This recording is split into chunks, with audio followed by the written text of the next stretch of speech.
Amém, pastor.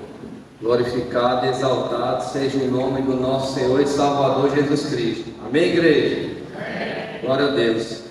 Meus irmãos, estou sentindo muito forte a presença de Deus, porque o Espírito Santo de Deus, ele habita em meio aos louvores.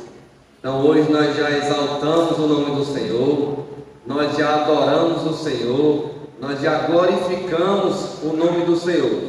Porque o nosso Senhor, ele é digno de toda honra, de toda glória e de toda exaltação. E estou muito feliz aqui com a presença da irmã do Cleiton, não estou recordando o nome agora, tá bom? Muito feliz com a presença da senhora, do seu esposo, do Gabriel e de todos os jovens do projeto, presbítero Ar, e de todos que estão aqui, né? Estamos muito felizes com a presença de vocês. E agora eu vou trazer aqui uma mensagem a qual Deus colocou no meu coração, que se encontra no livro de Juízes, capítulo 6, a partir do versículo 1. Posteriormente também estarei contando um pouco do meu testemunho.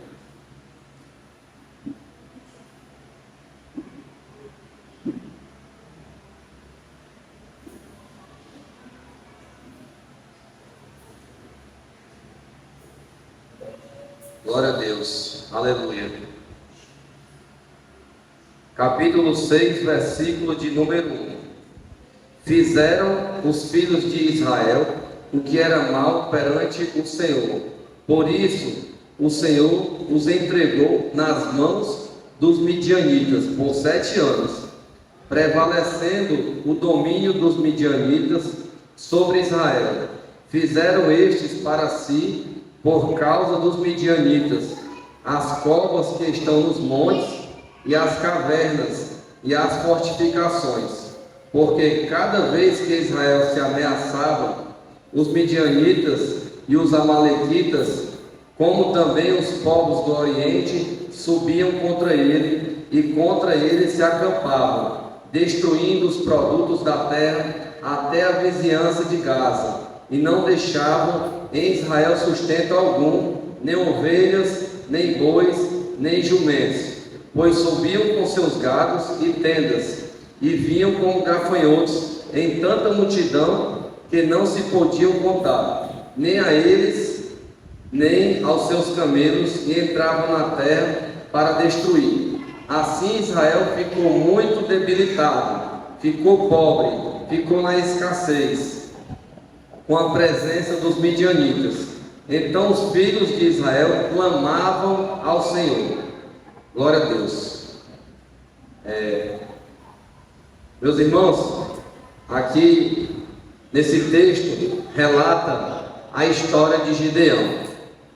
E eu meditando na palavra que eu ia trazer para a igreja hoje, e como o nome desse projeto, que muitos sabem que os jovens estão participando, se chama Projeto Gideão. Então hoje eu gostaria de compartilhar com vocês um pouco dessa história, de como eu cheguei até nesse bairro e de como que eu recebi esse nome que é Projeto Gideão. Eu tenho um irmão que ele é pastor, que mora nos Estados Unidos, e logo quando eu comprei esse terreno, o meu irmão disse assim para mim: Deus vai enviar 300 valentes de Gideão. Logo quando eu comprei o terreno, era só mato, igual aqui no terreno da frente. Então eu tomei posse daquela palavra há um ano atrás, e meu irmão nem percebeu que ele tinha sido usado por Deus. E aí passaram-se um ano praticamente, e nós demos o início ao projeto Gideão agora. E quando eu cheguei na igreja, eu fiquei muito entusiasmado, porque o nosso plano, o nosso projeto é ir até as escolas públicas para estar apresentando esse projeto social. Só que nós nem fomos nas escolas e o projeto já está acontecendo. Ou seja, nos planos de Deus, vocês já estão aqui sendo o projeto Gideão. Por quê? Porque Deus escolheu esse lugar, né? Eu vim para cá para comprar apenas um terreno lá no começo da Avenida Brasil, e não deu certo lá, e acabei comprando uns 3 terrenos.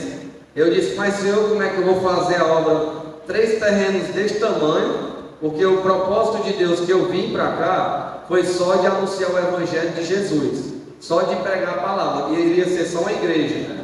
Aí Deus me revelou dentro do terreno, estava só o terreno baldio.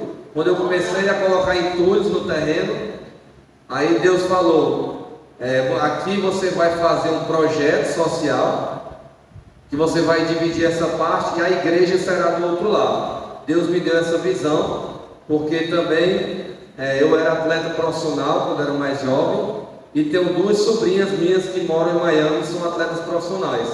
Então Deus, quando você planta lá atrás, você nem sabe quando vai ser o dia da colheita, né? Então esse é o motivo porque nós estamos nesse terreno. Então esse terreno aqui ele é profético. Aqui é algo de Deus. Aqui é algo que eu não escolhi estar aqui. Foi Deus que me designou com essa missão para estar aqui nesse terreno. Amém? Glória a Deus. Então, irmãos, aqui no livro de Juízes, onde está falando sobre Gideão, o povo de Israel, eles estavam em desobediência com Deus. Eles estavam adorando, idolatrando ídolos que eram deuses pagãos daquela época, que era o Deus de Baal, o Deus de Azerotes. Então, Deus ficou triste com aquela situação, porque Deus não fez nós para nós sermos escravos de ninguém, nem adoramos um Deus de barro, né? O único Deus que existe é o único Deus todo-poderoso, só existe um Deus. Então nós temos que adorar apenas um Deus. Então o povo de Israel passaram a sofrer durante 7 anos. E aí a Bíblia vai dizer que mesmo eles estando em desobediência, o povo clamou ao Senhor. Quando o povo clamou ao Senhor, Deus enviou um profeta, que foi o Gideão. Deus enviou um anjo para falar com Gideão, onde o anjo chegou para Gideão, sentou-se do lado de Gideão e disse: Gideão, tu és um homem valente, tu és um homem valoroso. Através de ti eu vou salvar Israel das mãos dos amalequitas, das mãos dos midianitas. Então, nesse momento, Gideão viu o anjo face a face falar com ele. E o que Gideão disse? Mas Senhor, eu sou da família de Manassés, a minha família é a mais pobre daqui da região, e eu sou o menor da minha casa. Como é que eu vou fazer algo dessa forma? Salvar Israel da mão dos midianitas? Aí Deus disse: vai nesta tua força, porque eu, Senhor, sou contigo.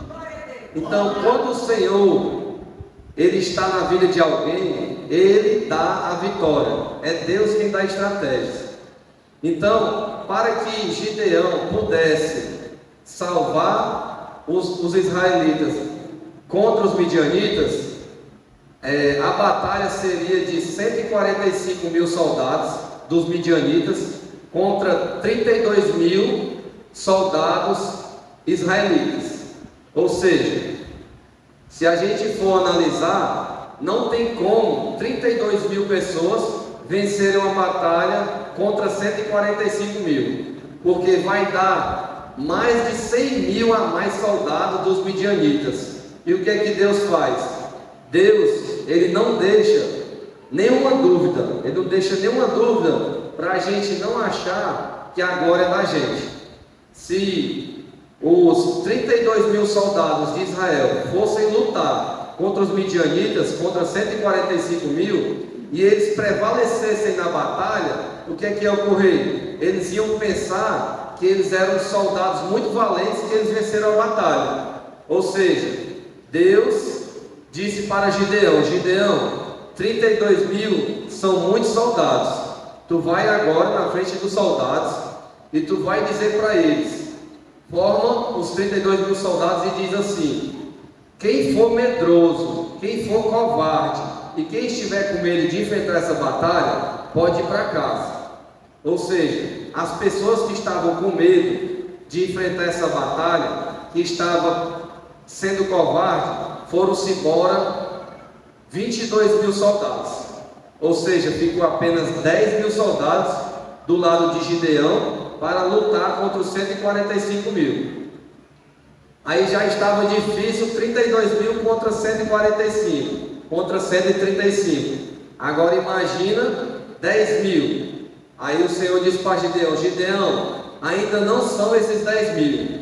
Tu vai pegar os 10 mil soldados e vai levar para o rio. E lá no rio eu vou te mostrar a estratégia que tu deve usar. Se esses soldados forem realmente os soldados valentes, preparados, quando eles forem beber água no riacho, eles não vão soltar as armas, porque lá em Israel sempre está em guerra contra a Palestina. Então cada soldado tem que estar com a sua arma na mão, ele tem que estar com a sua arma. Então Deus montou a estratégia para saber quem realmente eram os valentes de Gideão. E quando eles foram na água beber, alguns deles tiraram as armaduras, esqueceram que poderia vir um inimigo e foram beber água. Mas somente 300 eles ficaram com as armas aqui e ficaram bebendo água, segurando a arma aqui, bebendo água, todo o tempo olhando o movimento que estava acontecendo. Então Deus selecionou apenas 300 para eles lutarem contra 135 mil soldados. Ou seja, nesse momento nós entendemos que é praticamente impossível. Como é que 300 soldados vai vencer 135 mil soldados? Não tem como eles vencer. Para quê? Para que Deus, porque Deus ele não divide a glória dele com o homem. Então Deus deu uma estratégia para Gideão.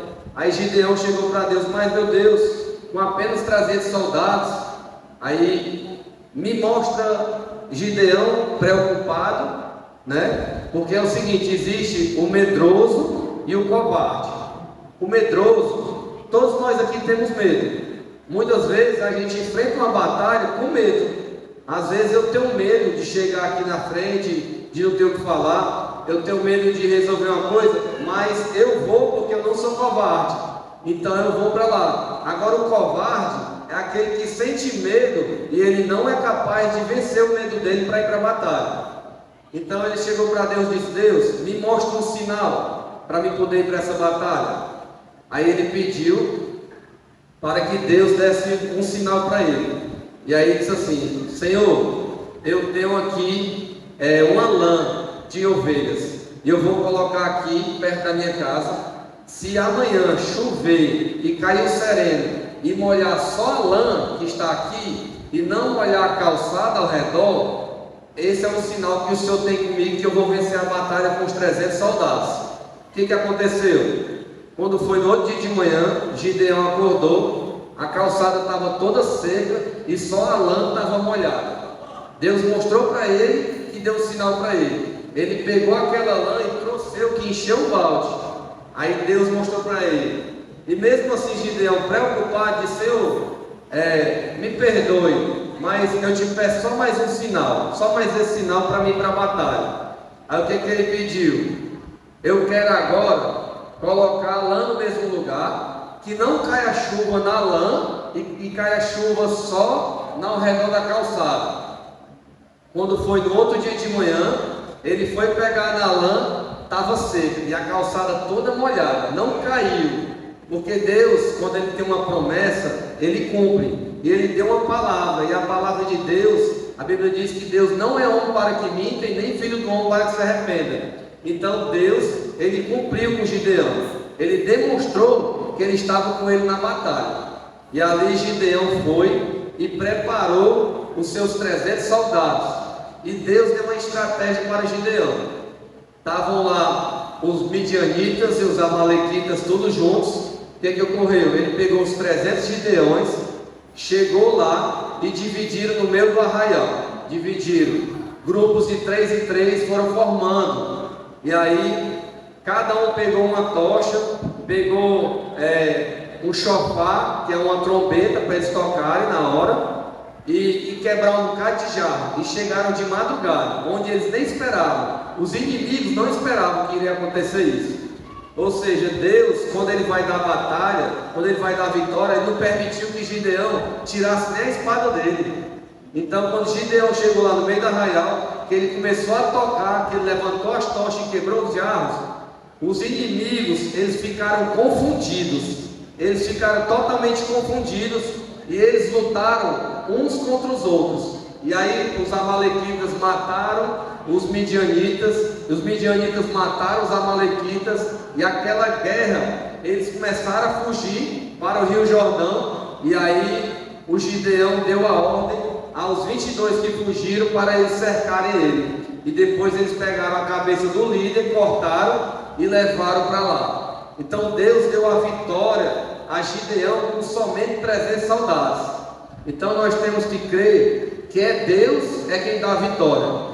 A Bíblia diz no livro de Provérbios, capítulo 21, versículo 31, que prepara-se o homem para o dia da batalha, porém a vitória vem do Senhor. Então a vitória vem do Senhor. Se Deus te prometeu, Ele vai cumprir. Então eu creio que todos vocês que estão aqui nesta noite, Deus tem uma promessa, tem um plano na vida de vocês, né? Deus vai fazer vocês prosperar, vai fazer vocês atravessar o Mar Vermelho. Deus vai mostrar os sinais dele, para que vocês possam, além do esporte, também ser verdadeiros servos de Deus, para servir a Deus. Porque quando nós estamos servindo a Deus, Deus Ele abre as portas que ninguém pode abrir, só Ele pode abrir essas portas. Amém? Glória a Deus. E foi com isso que se iniciou o projeto Gideão, porque o projeto Gideão, ele vai ser um projeto que vai ser conhecido mundialmente, porque eu creio pela fé. A Bíblia diz em Hebreus capítulo 11, versículo 6, que sem fé é impossível agradar a Deus, porque todo aquele que se aproxima de Deus deve crer que Ele é galardoador daqueles que o buscam diligentemente. Então, pela fé, eu creio que Deus vai fazer prosperar grandemente aqui esse projeto, e que em breve a igreja vai ser para o outro lado. Amém? Então nós temos que ter essa fé. Quando nós temos a fé em Deus, nós já temos que crer na vitória, né? A Bíblia diz em Romanos, em Hebreus capítulo 11, que a fé é o firme fundamento das coisas que se esperam e a prova das coisas que não se vê. Então nós já temos a certeza, a convicção que Deus vai nos dar vitória. Glória a Deus. Irmãos, eu gostaria também de contar um pouco do meu testemunho nesta noite, tá? Logo aos meus 7 anos de idade, eu perdi meu pai. Meu pai foi assassinado, e isso mexeu muito com o meu psicológico, porque eu era muito novo. Minha mãe é um exemplo de fé e de superação, porque minha mãe criou 4 filhos, né? Minha mãe criou 4 filhos, e minha mãe foi pai e mãe da gente. E nós começamos a trabalhar muito cedo. Então ali no trabalho, no Mercado São Sebastião, está aqui nosso amigo Cleito e o Gabriel também, que entraram lá novos, né? Ali no Mercado São Sebastião, como eu não tinha a presença do meu pai, e a minha mãe tinha muitas ocupações, tinha que cuidar de 4 filhos, e cuidar do comércio para sustentar os filhos, que é muito complicado. Então logo com meus 13 anos, eu já tinha um pouco de revolta, porque o meu pai tinha morrido. Então eu dizia assim, eu não tenho mais nada a perder não, porque eu não tenho pai. Aí eu comecei a fumar cigarro e a beber com 13 anos de idade. Comecei a fumar cigarro, a beber, e logo através de outras influências, com meus 15 anos de idade, eu comecei a fumar maconha. O pessoal dizia assim para mim, a gente ia bater um rachinha, disse, rapaz, vai fumar uma maconhazinha, é bem tranquilo, não vicia não, é assim que o diabo faz. Ele diz que é uma coisa bem leve, que não vai causar nenhum dano. E aí eu comecei a fumar maconha com meus 15 anos de idade, e logo aos meus 18 anos, eu comecei com a cocaína também. Então, a cocaína foi uma destruição na minha vida, né? A Bíblia diz no livro de João 10:10 que o Satanás, ele veio para roubar, matar e destruir. Então, eu tinha muitos planos quando eu era jovem. Eu comecei a treinar jiu-jitsu junto com o Fernandinho, com o professor Fernandinho, com o pastor Fernando, que está aqui também. Nós começamos a treinar jiu-jitsu no esporte com 13, 14 anos, bem novinho. Mas só que através do meu consumo de droga, de cigarro, de tudo, eu comecei a perder vontade de treinar. Acabou os meus sonhos na luta, né? Então, com 18 anos eu passei a usar cocaína. Eu me casei muito novo, meu primeiro casamento, e logo por conta do uso da cocaína, eu destruí o inimigo. Eu dei legalidade e o inimigo destruiu a minha primeira família, né? Eu me separei, tenho 2 filhos mais velhos, e aí eu me separei da minha primeira esposa, por conta de uso de drogas, de prostituição, de tudo que não vem de Deus, só de maldição, né? Então eu estava sobre a maldição.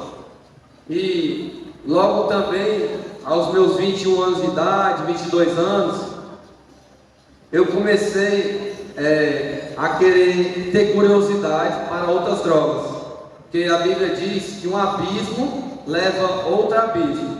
Então, através do cigarro, da bebida, uma porta foi levando a outra. Aí foi a cigarro, bebida, maconha, cocaína. Daqui a pouco eu estava fumando até pedra, crack, usando comprimidos, LSD, êxtase, só uma maldição. Então eu fui amaldiçoado por causa das drogas. Então, foi a partir desse momento que eu fiquei no fundo do poço, porque eu tinha um comércio e através do meu consumo de drogas eu perdi o meu comércio. Então eu comecei a ficar com depressão, a ficar com pensamentos negativos. Eu tive pensamentos de suicídio já pensei em pular onde a minha mãe mora. Eu estava tão assim, pensamento negativo, que a cocaína causa depressão. Então eu tive vontade de morrer. Então foi no fundo do poço onde eu tive um amigo meu me levou para mim buscar Deus, né? A Bíblia diz em Salmo 121: elevo os meus olhos para os montes. De onde vem o meu socorro? O meu socorro vem do Senhor, que fez os céus e a terra. Então eu fui buscar ajuda com um amigo meu. E esse meu amigo me levou. Na época eu fui convidado para a igreja do Shalom, e sou muito grato a Deus. Fui lá, foi meu primeiro encontro que eu tive com Cristo lá no Shalom. Eu recebi a presença de Deus, eu tive um encontro com o anjo do Senhor, e eu fiquei muito impactado em saber que Deus, Ele transforma, Ele tira toda a ansiedade. Deus, Ele tem poder para transformar, para capacitar e para desenvolver o ser humano que busca Ele. Porque o Espírito Santo de Deus, Ele nos dá sabedoria, Ele nos dá paz. A Bíblia, ela é completa. Ela nos ensina no nosso trabalho, ensina no nosso comportamento com a nossa família, com a nossa esposa, com a nossa mãe, ensina sobre respeito, sobre honrar nossos pais, porque eu tinha feito muito minha mãe sofrer. Eu passei a usar drogas na frente da minha mãe dentro de casa, porque minha mãe tinha medo de eu morrer nas bocadas, porque todo dia eu ia para a bocada 20 vezes. Eu ia em todas as bocadas de Fortaleza buscar drogas. E aí minha mãe dizia: meu filho, não faça isso não, isso é perigoso. É melhor você comprar e usar dentro de casa. Eu não quero você no meio do mundo não, porque às vezes a polícia me pegava, tomava o meu dinheiro. Então tudo isso aí serviu de experiência para eu estar aqui hoje compartilhando com vocês, né? Para vocês terem a consciência de entenderem que se vocês entrarem nesse mundo das drogas, as drogas não tem fim, entendeu? Ninguém sabe quando é que pode parar. O único que pode libertar é Jesus Cristo. Nenhuma clínica de recuperação ela liberta, que a Bíblia diz em João 8,36 que se o Filho vos libertar, verdadeiramente sereis livres. Então, meus irmãos, para a honra e para a glória do Senhor Jesus, eu comecei a congregar numa casinha de oração, e lá nessa casinha de oração, o Senhor Jesus, Ele me libertou. Mas eu tive que fazer minha parte. Amém, Cleiton? Eu tive que me esforçar, eu tive que buscar. Estava fazendo que nem você. Toda semana eu estava lá ouvindo, pedindo a Deus a força, porque o homem não tem força para nada. E se o homem achar que ele confia na força do próprio braço, aí é onde ele se perde. Aí ele volta para o mesmo lugar. Porque nós não podemos ter orgulho, né? Nós não podemos ter a vaidade de achar que nós sabemos de alguma coisa. Que a Bíblia diz no livro de João que sem mim nada podeis fazer. Se não tivermos com Deus, nós não podemos fazer nada. Então eu comecei a congregar nesse ministério, e aí Deus me abençoou e me libertou das drogas. E para a glória de Deus, hoje eu estou liberto das drogas há 9 anos, para a honra e glória do Senhor. E fui liberto das drogas, e tudo aquilo que eu tinha perdido lá atrás, no meu trabalho, Deus restituiu tudo em dobro. Hoje eu tenho a minha nova família, me casei de novo, tenho a minha filha, estou bem com meus filhos do primeiro casamento. Tudo aquilo que eu tinha perdido lá atrás, Deus restituiu em dobro. Hoje eu tenho meu comércio, tenho minha casa própria, tudo porque Deus me deu sabedoria. Eu não posso dizer que foi eu que fiz, o mérito foi meu. Eu fiz apenas a minha parte, que é me esforçar, que é trabalhar, que é obedecer a voz de Deus e ir para frente e trabalhar todos os dias. Então, o Senhor tem me abençoado grandemente. Só, irmãos, que infelizmente nós somos ingratos muitas vezes, porque a Bíblia diz que nós temos que servir a Ele, fazer a obra de Deus. E quando Deus tem uma missão na vida de uma pessoa, pode passar o tempo que for, no momento certo, Deus vai fazer acontecer. Assim como Ele fez com Jonas, Deus deu uma missão para Jonas ir para a cidade de Nínive. E o que aconteceu? Jonas ficou com medo de fazer a obra de Deus. Aí Jonas foi e fugiu, pagou uma embarcação e foi para Tarsis. O que ocorreu? Naquele momento que ele estava dentro do barco, começou a vir uma tempestade, começou a vir um temporal, e as pessoas perceberam que algum Deus daquelas pessoas estavam em desobediência. Aí o pessoal perceberam que era Jonas, estava lá embaixo do barco, e foram buscar Jonas. E o Jonas, na mesma hora, disse: meus irmãos, sou eu mesmo, podem me lançar fora do barco.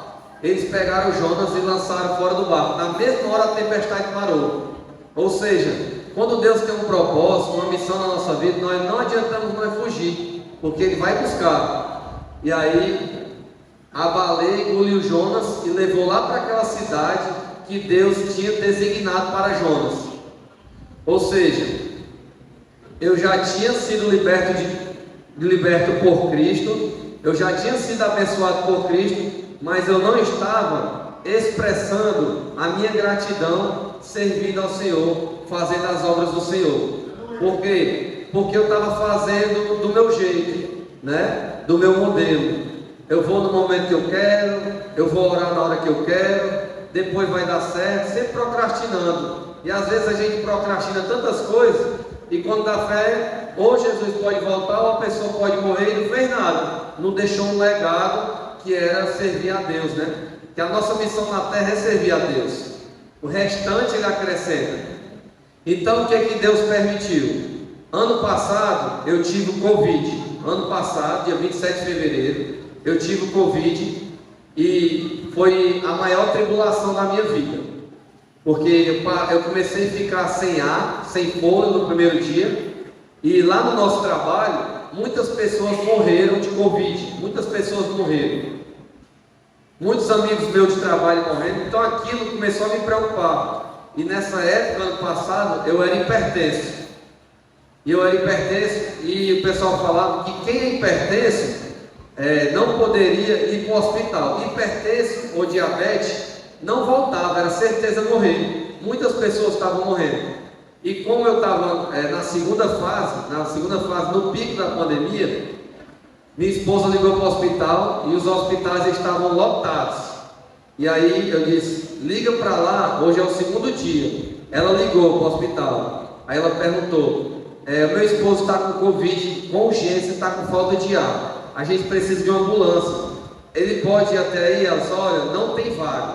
Vamos marcar a vaga dele para o próximo final do mês. Aí foi que eu fiquei mais nervoso. Aí eu disse, se for no próximo mês, eu não sei nem se eu vivo até amanhã, estou achando que eu vou morrer já. Porque quando a gente começa a sentir falta de ar, aí fica complicado. E verdadeiramente a gente vê que em qualquer momento a gente pode morrer. Então eu passei a noite todinha clamando o nome do Senhor. Senhor, me ajuda, Pai, me dá uma força, Pai. Eu te peço, se o Senhor me ajudar, eu vou te servir mais. E aí o Senhor fez silêncio para mim. Quando foi no segundo dia, eu comecei a ver a foto da minha mãe, dos meus filhos, dos meus familiares, dos meus entes queridos. E eu pensei assim, comecei a chorar, comecei a ficar emocionado. Aí eu disse, rapaz, eu já estou quase morrendo. O que foi que eu fiz para Deus? Eu fiquei me sentindo ingrato, porque Deus fez tantas coisas na minha vida, mas eu não fiz nada para Deus, né? De servir a Ele, em espírito e em verdade. E aí eu comecei a ficar mal, e passei a noite todinha chorando aos pés do Senhor, e dizia, Senhor, me ajuda. O Senhor fez silêncio de novo para mim, porque no meu coração, se Deus tivesse me dado o fôlego de vida no segundo dia, hoje eu não estaria aqui. Eu tenho que ser sincero, eu não iria fazer a obra de Deus, Leite. Se fosse no segundo dia, eu ia me acovardar de novo. Aí, eu não dormi no segundo dia. Quando foi no terceiro dia, que começou a apertar mesmo, eu bebia água e não conseguia mais, a garganta ficava seca e comecei a desmaiar, senti sensações de desmaio.